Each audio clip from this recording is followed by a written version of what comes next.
January 28th, we have 4 games to go through. Not too much. We had some injury news. There's been some trade stuff flying around. Some interesting, some not so interesting. We'll take questions. We should be able to bang through this one in about half an hour. This is the Tuesday post-game show. Let's go balls deep. I'm the type to get shit done. You the type to observe. March Madness on my speakers, but today's November 23rd. Got something loud in the blunt, yeah. I don't say what I want, yeah. Probably somewhere sunny getting tan. Foreign women in the sun, yeah. That's all that I need. That's all that I need. That's all that I need. Got my brothers with me. Got my brothers with me and my mama's healthy. That's all that I need. Welcome to the Balls Deep podcast, brought to you by Fantasy Basketball International. I'm Adam King. Find me on Twitter and Blue Sky at AdamKing91. Find us on Google Podcasts, Apple Podcasts, Spotify, YouTube, anywhere, everywhere you consume fantasy basketball content. We are proudly part of the Old Man Squad at Old Man Squad on Twitter. 4 games to get through. Let's jump straight into the action. Actually, let's look at the top 10 players. I forget to do this all the time. Top 10 players. There weren't many players. There were only 87 active players tonight. So some interesting names. Tyrese Maxey sitting alone at the top, unsurprisingly. Colin Sexton, Dyson Daniels, Jayshawn Tate, Gershon Yabusele, Dennis Schroeder, Amen Thompson, Micah Potter, Brandon Pajemski, and Anthony Simons. There's a collection of names I bet we didn't think we'd see on a top 10 list this season. All right, let's get into it all. Click the right button. First game. Oh, and you don't want to see the... Look at that. I rush home and I try to do it quickly and I just end up failing. First game, Lakers at Philly. Bad loss for the Lakers, 118 to 104. We'll start with the Lakers. Anthony Davis played 10 minutes, left due to an abdominal strain, was unable to return. Now, it doesn't sound too bad. LeBron didn't seem too concerned. We'll wait to hear. I'm hoping maybe it's a game, maybe it's a couple of games. Obviously, with the All-Star break coming up, teams may look like next week especially, I would expect sort of 1-game injuries to maybe stretch to 3 because that gives them then the opportunity to have an extra week off. So start keeping an eye out for injuries that go, or recoveries that go a little longer than what we might expect. I don't know if that's going to be the case here. If Anthony Davis doesn't play, they're in trouble. That's pretty obvious. Is there an ad? Look, I guess it's probably Jackson Hayes would have to start at center. Christian Koloko would be the other option. I'm not sure which way they would go. Neither are really solid targets for me. I think it's just going to be more for LeBron. Hachimura might have to do a little bit more, which he didn't do tonight. So we'll wait and see, but fingers crossed this is nothing more than maybe a game, maybe 2. We'll see. Austin Reeves was solid enough. Christie was not. We said we can probably move on from him in standard leagues, and no one on the bench. I mean, Connect got hot here, 24 points. He hit 5 threes, but remember back, 2 months ago, whenever it was that he had 2 or 3 games in a row, everyone grabbed him and he's done nothing since. So, yeah, I don't think you need to rush to add him. If Davis misses time, maybe they throw him out there a little bit more and they go small ball, but that's probably clutching at straws a little bit. For the Sixers, I said Tyrese Maxey was the best player of the day. He had 43 points, 2 steals. Peripherals were not great here, but perfect from the line, efficient from the floor. Obviously has to do this when they're without Paul George and Joel Embiid. Kelly Oubre also had 20 points, 8 rebounds, 5 assists. Another nice night for him. Just keep trotting him out there. Yabusele left the game periodically, but came back. 14 points, 4 steals, 5 rebounds, 3 assists. He's a must-roster player as long as Drummond and Embiid are out. We talked about Justin Edwards in the pre-game show as being the priority. 7, 4, and 3 steals. It's not bad. It's not great, but I would take that and hold him. I don't think Paul George is going to miss a lot of time here, but they haven't really given us much in the way of clarity regarding his finger injury. It's sort of day to day. That could be a week. It could be this game and nothing more.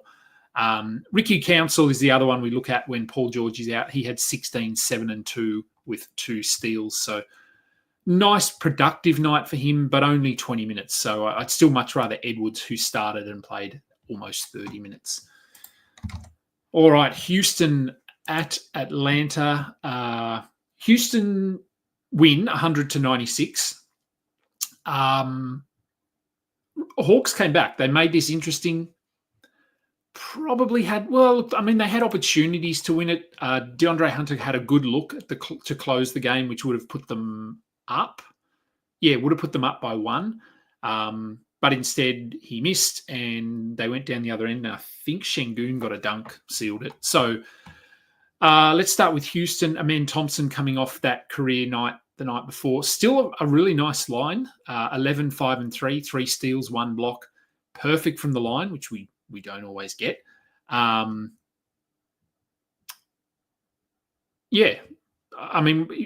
People are going to compare it to what he did the night before and think, this isn't great, but it's still an amazing fantasy line. And as I said, I think he still had the 7th best line of the night, which they only had, as I said, 87 players playing, but still a really nice performance from him. Dylan Brooks cooled off, unsurprisingly. He still had 3 threes, nothing else. He's a streamer. He had been playing really well. If you want to give him one more game and then drop if you need to, that's fine. Van Fleet didn't shoot the ball well, 6 assists, 1 steal. This has been a pattern all season. You just have to ride it out, really. There's not much you can do. No Tari Eason here. Cam Whitmore just really couldn't get anything going. 2 points, a steal, 6 rebounds.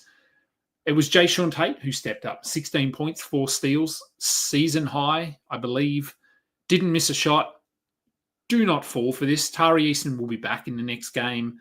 Jayshawn Tate, I think he'll be in the rotation, but he's not going to shoot 100% from the field, probably, again, all season. So I wouldn't go chasing this performance unless we get word that Tari Eason is going to miss time, but I don't think that's the case.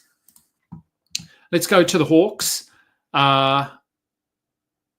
So this was interesting. So Clint Capella was not on the injury report and just didn't play. He just turned up to the game in street clothes, so obviously they knew he wasn't playing, but they just didn't report it, which I thought was a clear breach of the rules. So stay tuned to see if they actually get reprimanded here.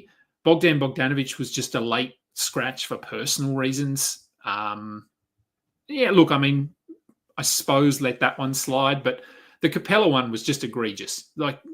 He's out, list him. So I don't know. To me, that's a clear-cut situation where they should be fined. I don't know if they will be fined. But on the positives, Vit Krejci, he played much better in this one. 36 minutes, 13, 5 and 2, 2 steals, 1 block, 2 threes. Must roster player. Obviously, no Risache here helped. He'll be back. It was just a back-to-back situation for him. Muhammad Gay started and had 11 and 7. We're not rostering him, but nice to see him out there scoring, grabbing rebounds, doing his thing. Kongwu, this wasn't his best performance, 7 and 6. Obviously still a hold. Trae Young returned from his hamstring injury, 21-9 with 8 turnovers. So not fantastic, but still good to have him back on the floor. And Dyson Daniels, 12, 10 and 6 with 4 steals and a block. Phenomenal performance from Dyson again. It's almost becoming boring, isn't it, how consistent he's been. DeAndre Hunter had 16 points off the bench, coming off his 35, I think, the night before. So he's a good points streamer or points ad, I would say. I think he's an ad, not a streamer. Larry Nance, he also returned 20 minutes, 6 points, 2 steals, 1 block. Again, hard to get a read here with no Capella. He just basically played the backup minutes to Onyeka Okongwu. So Capella has to come back. where does Nance fit then?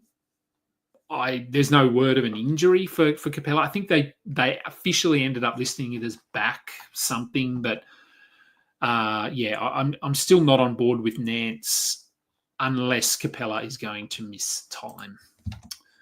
All right, the Bucks and the Blazers. What the hell is going on here? The Blazers get the win, 125, 112.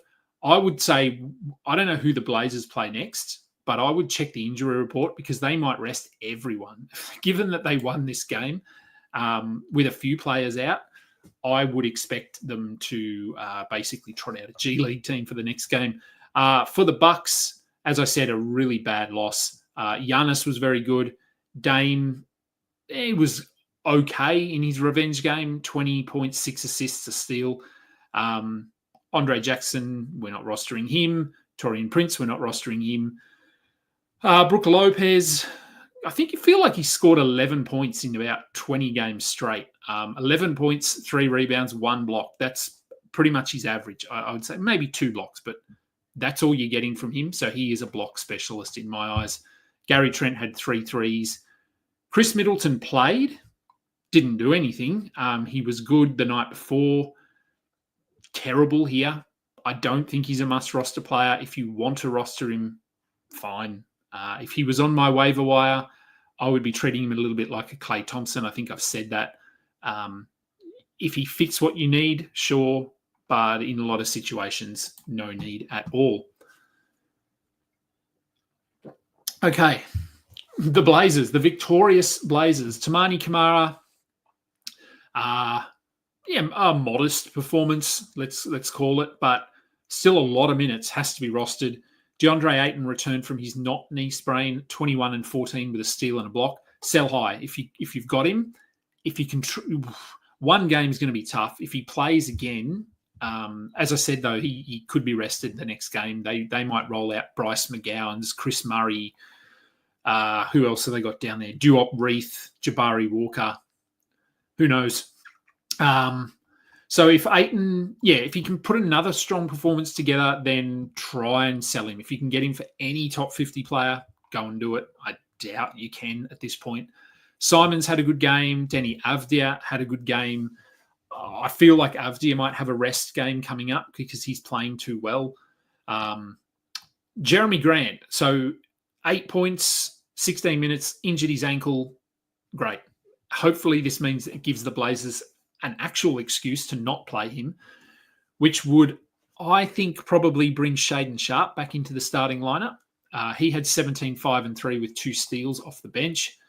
Scoot had 10, 4 and 6 with a steal in 27 minutes. So it's not ideal, but it's not bad. I'm not too disappointed in that Scoot performance. I'd like 30 minutes. If Grant misses time, which he almost certainly will. As I said, I think Sharpe probably starts, but Scoot might play more. So hopefully this injury to Grant helps both Sharpe and Henderson. And the final game of the night, Utah at Golden State. Now, Utah did the job correctly. They lost, resting half of their team. Look at that lineup. Kessler, they ruled out with the shoulder injury again, so he's obviously very tired this time. 13 points, 4 rebounds, 4 blocks. He is a great streamer when Kessler is out. Sensabaugh had 8, 2, and 1. I think he's okay. He's very up and down, basically points only. Micah Potter, I'm not chasing him. Colin Sexton had 30, 2 and 4. He'll probably rest the next game now. Isaiah Collier, 12 and 9. No steals. He is pretty safe, I think, so we roster him. Keontae George had 12, 6 and 6. Didn't shoot the ball well, but that's okay. He actually didn't shoot the ball very often either. I'd be holding him, I think. And then Mikhailuk, Filipowski. Markkanen will come back. Again, really hard to know here who to trust. Collier, George, Collins, I suppose, if he plays. It's pretty tough to know who to trust here. For the Warriors, speaking of hard to trust, Steph Curry was a late scratch with knee injury management. So Andrew Wiggins stepped up, 19 points, 3 assists, 2 blocks, 1 steal. He should be rostered everywhere, obviously. Moses Moody started. He had 15, 4 and 3. Trace Jackson-Davis played 6 minutes. I don't think he got injured. Let me just double check. I didn't see him come up anywhere. Where is he? Yeah, no word of an injury. So he was just bad. So we can move on from him. Buddy Hield, no thank you. Schroeder, interesting. Chad's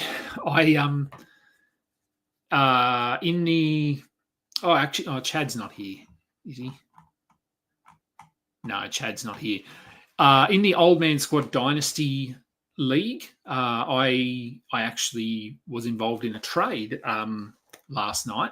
So I sent away Bryce Sensabaugh and my first pick in the 2026 draft. So 2 years, not this draft, the next one. So I sent Bryce Sensabaugh first pick in 2026, or first round pick in 2026 for James Harden and Dennis Schroeder. I had no interest in Schroeder really, but he does fit my build in that he gets assists, he hits his free throws, he can get threes, and he's sort of a scoring guard, I suppose.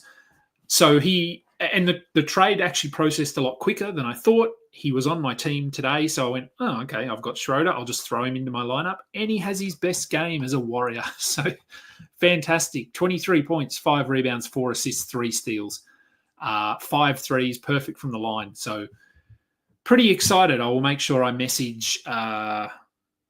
who was it? I can't even think who I traded with, but I will message them and just point out that Dennis Schroeder had a good game tonight and Sensabaugh did not. Schroeder is not a must-hold player. So despite this performance, Brandon Pajemski had 20 points, 7 rebounds, 6 assists. He might be trending towards a hold. He's been probably their most consistent player over the last week. The minutes are up. This is what we thought he'd do to begin the season. So this is not out of nowhere. So I don't mind giving him a look. I'd prefer him over Looney, Santos, Post, Anderson, Hield, Moody, even Schroeder probably, because Steph Curry will come back in and take a lot of that usage off him. So there you go. 4 games. Let's get to some questions.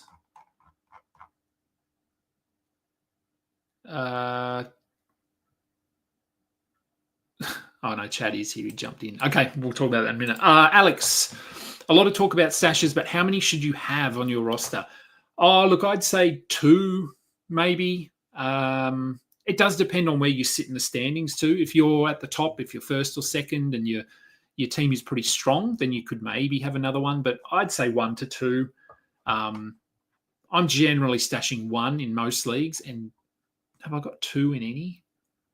I'm not sure. So 1 to 2. Correct, Chad.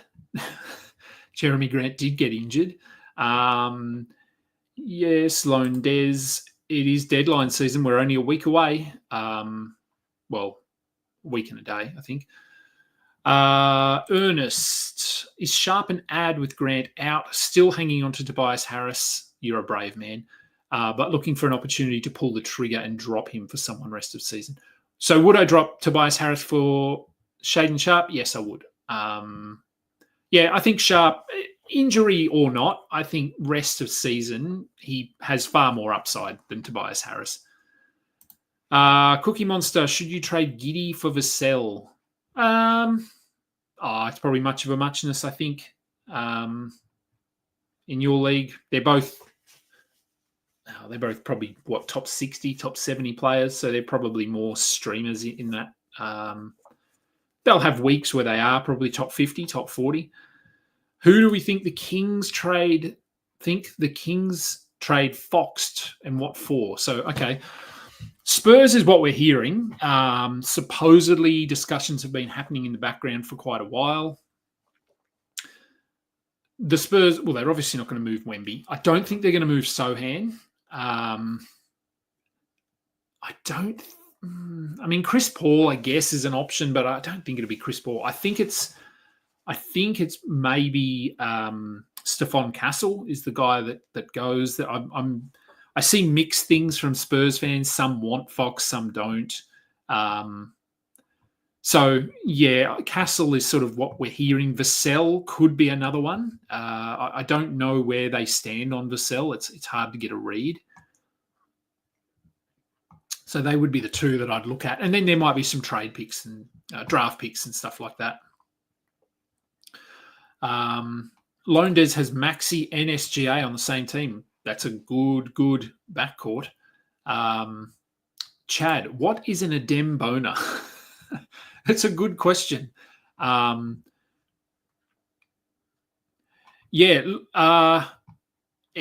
it is when people used to get all tingly in their nether region watching Adam Morrison, or maybe it's they get tingly in their nether regions watching me. Who knows? Let's hope not. Yes, Loandes correct. The ghost injuries. That Clint Capella one was just ridiculous. I was watching it and he was just on the sideline, not in gear. Like, well, he hasn't warmed up and then gone and got changed. You knew he wasn't playing. How can you not have him on the injury report? That, as I said, to me, is a clear breach of the rules. Joseph Kim, drop Collier, Tyus Jones, or Cason Wallace for the near future and rest of season. Not Collier. I'd hold Collier. I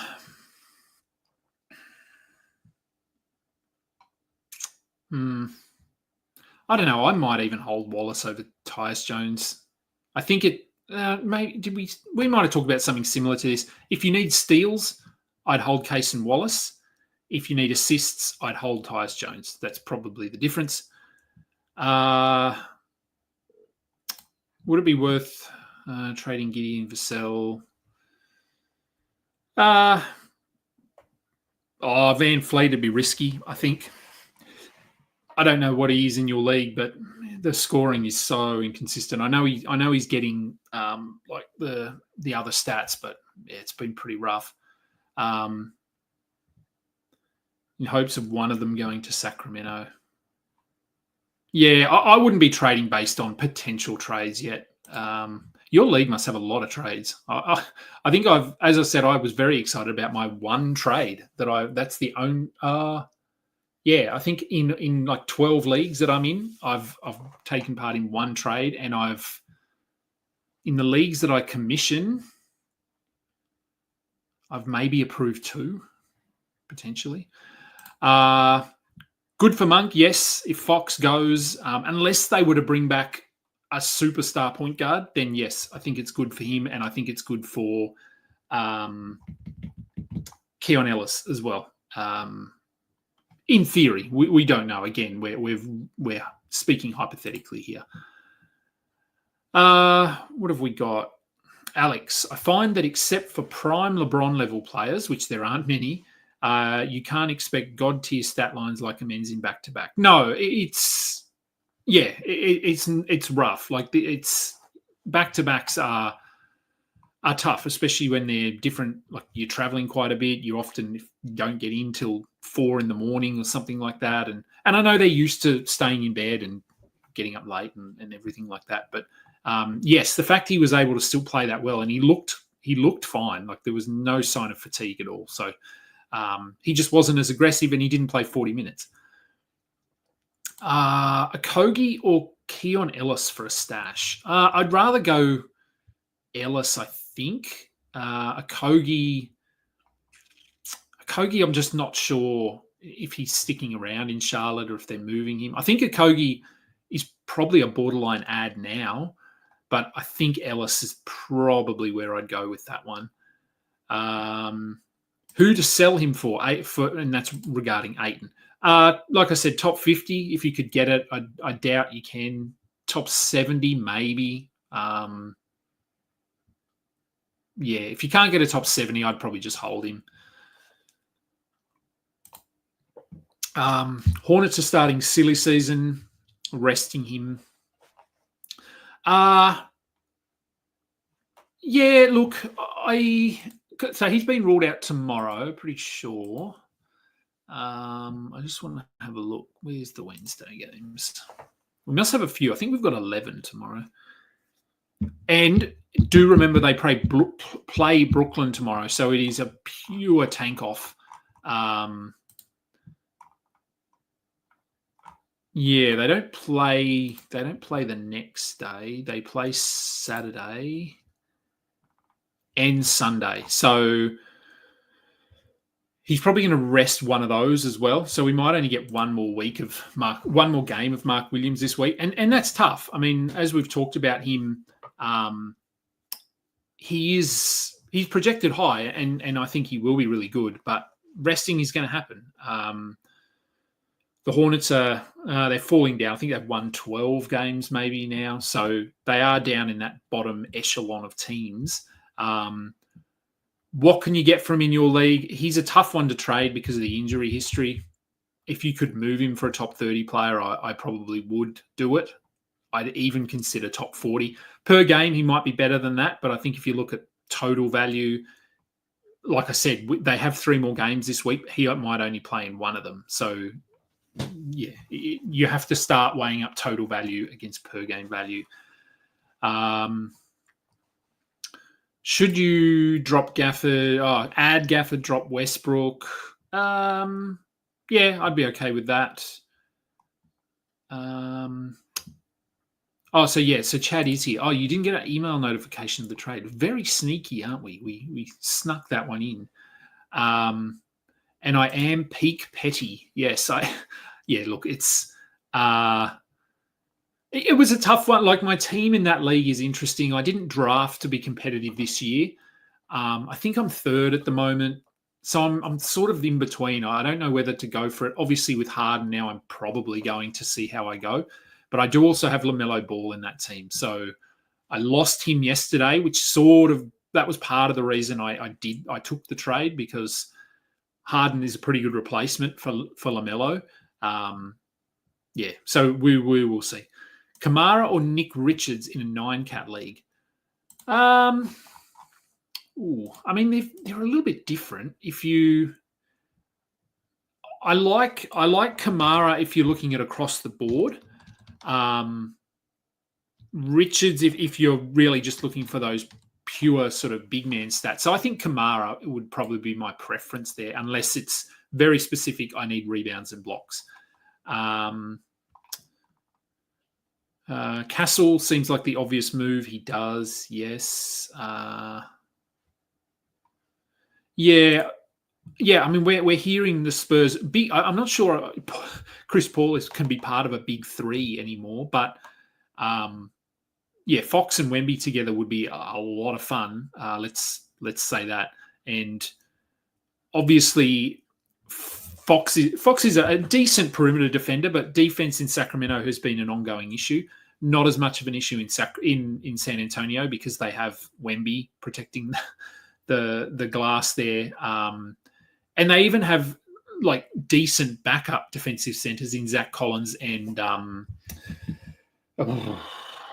Charles Bassey. So yeah, I don't mind it. We'll see what happens. Yes, Alex, correct. It would be the shortest lived big 3. I don't think Chris Paul could be part of a big 3. And Chad wanted to trade me Derek White to fill the void at guard. And I have filled that, yes. He tried to get Brandon Miller off me, and I didn't want to do that. Been pretty glad I didn't.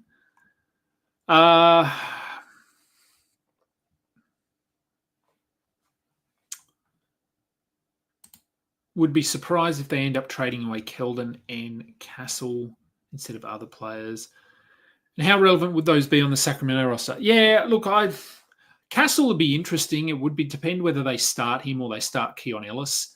Malik Monk can handle the ball. I think he's shown that he can play as a point guard. Or I still don't think he's a point guard, but he can facilitate quite well. I don't think they're attached to Keldon at all. So I wouldn't be surprised if they would actively try to shop Keldon. It's just whether anyone wants him. So Alex, look at the rumors flying around here in the chat. The Kings want a win now, stay competitive piece. Castle and or Vassell seem likely would You try to get whichever gets moved, or does it get upturned by Monk Demar? I think Vassell would be pretty safe. I think I actually wouldn't mind seeing Vassell move because I really like Vassell, and anyone watching knows that I like Vassell. I feel like he's maybe a bit stagnant in San Antonio. So I wouldn't mind him just moving, just to freshen things up, see how he goes. He's sort of been not pushed to the side in San Antonio, but just all the Wemby talk, everything, it's sort of taken the spotlight off him. He's had some injuries. I feel like in Sacramento, maybe he'd come in and he's this key piece, and we're adding Vassell. So I think he might sort of thrive there, but we'll see. We'll see. Find out next week on the trade deadline show. Hinny Mini. Haven't heard from Hinny Mini for a while. Krejci or Micic to hold? Krejci. Yeah, I'm not interested in Micic at all. I know LaMelo has no return timeline, but if you look at the last few games when LaMelo has sat, Micic has not done much. I think he'll start, but even way back when LaMelo missed, 2 or 3 weeks or something, Micic was not great. He was borderline rosterable, where I think we saw today Krejci has been playing really well. Yes, I think I'd go Krejci there. Would Ellis be better than incoming Spurs? Yeah, look, again, it depends what they want to do here, whether the Spurs slide into the starting role. Again, I've said multiple times, I think Keegan Ellis would be much better coming off the bench. So do you bring Vassell in and start him alongside Malik Monk? Or does Keon Ellis start there? Do they start Vassell at the 3, DeRozan at the 4? There's just so many options that they could do here. Does Keldon Johnson come back? Where does he fit in there? How does that impact Trey Lyles, guys like that? So it's really hard to hypothesize about what might happen there. And I mean, who knows? There could be a third team involved here. Bradley Beal, Jimmy Butler, Zach LaVine. These guys are all still strongly rumored to be moved. So we could see a multi-team trade, which would mean maybe they get a player from someone else, from Miami or something. Who knows? We will hear more. We will hear rumors over the next week. But yeah, I mean, how many of these rumors actually end up being true? Not many. All right. That will do. I'm going to go and I got my scooter license today, so I want to go and get something from the shops. So I'm waiting for my wife to get home so I can say, do we need anything at all? Let me go for a drive. I'll be back tomorrow, pre-game show. It will be a little bit later because I'm doing the Roto World show with Noah and Raf. I don't know if that's a live show. No idea. I know we're recording at 3 p.m. Eastern. If it's live, watch along. If it's not, check out the video and the podcast and whatever. And then I will do the pre-game show following that. But that will do for today. Again, thanks for watching along. Please go and download and like and do all of that stuff. Go and find the Trade Deadline show and pre-like that. I wonder how many it's up to. Let's have a look. I know Dan wants to get it up to... why is it? Oh, hang on. It's signed into the wrong... How do I switch accounts here? Someone's been playing with my YouTube. Okay, where's Old Man Squad? Trade Deadline show. How many is he up to? He wants to get up to 750. He's at 671. Righto. So we need 79 more people to go and give that a thumbs up. If you're one of the people that watch me and haven't done that, go and do that. That'd be lovely.